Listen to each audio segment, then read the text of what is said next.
Welcome to healthy food kitchen. இன்றைக்கி நம்ம செய்ய போகிறது சேப்பங்கிழங்கு வறுவலுங்க.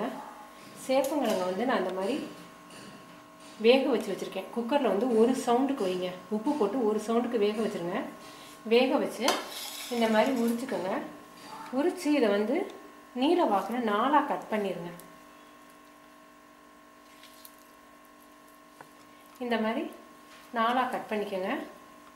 இதுக்கு வந்து ஃப்ரை பண்ணுறதுக்கு மிளகாத்தூள் 1 டீஸ்பூன், இது வந்து சில்லி சிக்கன் பவுடர், பிள்ளைங்களுக்கு அந்த ஃப்ளேவர் பிடிக்குதுங்கிறதுக்காக ஒரு 1/4 டீஸ்பூன் அளவுக்கு எடுத்திருக்கேன். இது மல்லித்தூள் 1/2 டீஸ்பூன்.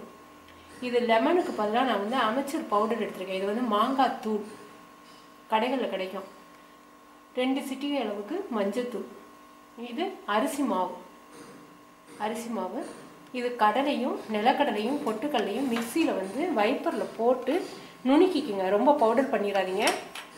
இஞ்சி பூண்டு விழுது 1 டீஸ்பூன். இது வந்து ரவை வந்து நம்ம பெசரும்போது நல்லா கிறிஸ்பியாக இருக்கும். இப்போ வந்து இது ரெண்டையும் நம்ம மிக்சியில் வந்து வைப்பரில் போட்டு ஒரு சவுண்டு வச்சுருவோம். இப்போ நம்ம எல்லாத்தையும் ஒன்று சேர்க்குறோம்.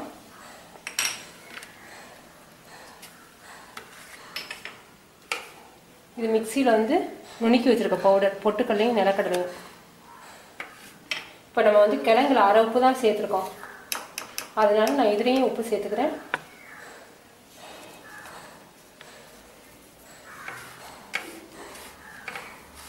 கொஞ்சமாக தண்ணி சேர்த்துக்கோங்க. லெமன் ஜூஸ் வேணாம், நான் ஏன்னா பவுடர் சேர்த்துருக்கேன், மாங்காய் தூள் சேர்த்துருக்கேன், அமைச்சர் பவுடர் சேர்த்துருக்கேன்.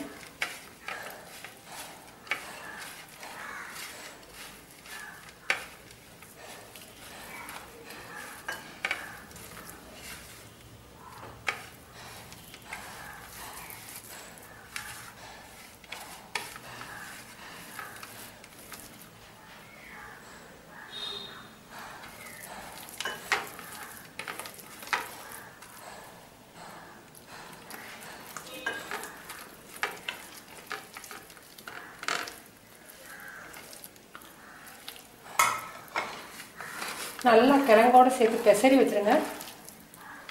இது வந்து உப்பு உரப்பெல்லாம் சாப்பிட்றதுக்கு வந்து நம்ம வந்து ஒரு 2 மணி நேரம் இதை வந்து ஊற வைக்க போகிறோம். இந்த மிக்சி கலவை இந்த இதிலே சேர்த்து இந்த பேஸ்ட்டோடு சேர்த்து இந்த கிழங்கை வந்து 2 மணி நேரம் ஊற வச்சுருங்க. இந்த கிழங்கோடைய இயல்பு வந்து வழுக்கு வழுக்குன்னு இருக்கும். குக்கரில் வந்து ரொம்ப வேக வச்சிடாதீங்க. வேக வச்சிங்கன்னா பஜ்ஜி மாதிரி போட வேண்டியதாக வந்துடும். சீக்கிரம் வெந்துடும் இந்த கிழங்கு. உப்பு உரப்பெல்லாம் போதுமானு பார்த்துக்குங்க. நான் 1 கரண்டி எண்ணெய் ஊற்றியிருக்கேன். எண்ணெய் நல்லா காயட்டும். சும்மா ஆயில் ஊற்றி எண்ணெயை வந்து எண்ணெயில் பொரிச்சு எடுத்தோம்னா ரொம்ப ஆயில் செல்லும், உடம்புக்கு கெடுதல்னு நான் இதில் அவ்வளவையும் போட்டு நான் ஃப்ரை பண்ண போகிறேன். அப்படி சுருளை கிண்ட போகிறேன். கருவேப்பிலையும் கொஞ்சம் சேர்த்துருக்கேன்.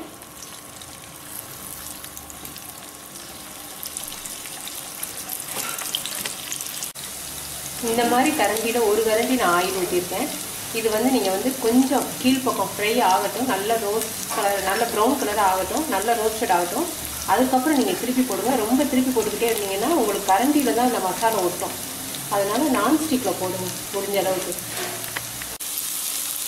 பாருங்கள், நல்ல ரோஸ்ட் ஆகிடுச்சு.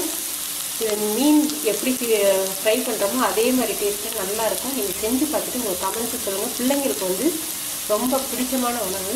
நீங்கள் செஞ்சு பார்த்துட்டு உங்கள் கமெண்ட்ஸ் எங்களுக்கு சொல்லுங்கள். தேங்க்யூ.